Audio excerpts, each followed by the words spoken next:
அவ்வளவு கஷ்டம் உண்டு உன்னை கருவிலே வச்சு வளர்த்தி ஆளாக்க, அவ்வளவு கஷ்டம் உண்டு 10 மாத காலம் கருவிலே சுமந்து உன்னை பெற்று வளர்த்தி ஆளாக்க.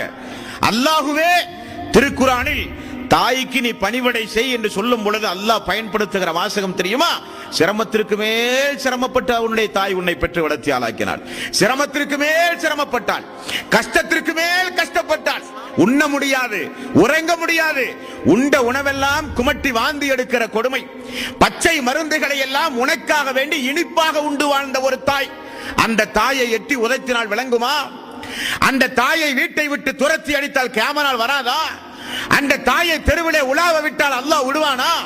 ஆகவேதான் அன்றைய கால சஹாபாக்கள் எல்லாம் அந்த தாய்க்கு அளப்பெரிய மரியாதை கொடுத்தார்கள். தாய்களுக்கு அந்த அளவுக்கு கண்ணியம் கொடுத்தார்கள். எந்த அளவுக்கு? தாய்மார்கள் நாமெல்லாம் இஸ்லாத்தை தழுவிவிட்டோம், நம்முடைய தாய் இஸ்லாத்தை தழுவாவிட்டால் மறுமை நாளிலே நம் கண் எதிரே நம்முடைய தாயை அல்லாஹு தஆலா நரகத்திலே இழுத்து செல்லப்பட்டால் நம்மால் எப்படி தாங்க முடியும் என்று துடித்தவர்கள் அந்த சஹாபாக்கள். ஒரு நபி தோழர் ரசூலுல்லாஹி ஸல்லல்லாஹு அலைஹி வஸல்லம் இடத்திலே வந்து, யா ரசூலல்லாஹ், நான் அதிகம் அன்பு காட்டுகிற மனிதர்கள் யார்? யாரிடத்தில் நான் அதிகம் அன்பு காட்ட வேண்டும்? உன்னுடைய தாய் என்றார்கள். அடுத்தது யாரிடத்தில்? ரசூலுல்லாஹி ஸல்லல்லாஹு அலைஹி வஸல்லம். அடுத்தது யார் யா ரசூலல்லாஹ்? உன்னுடைய தாய்.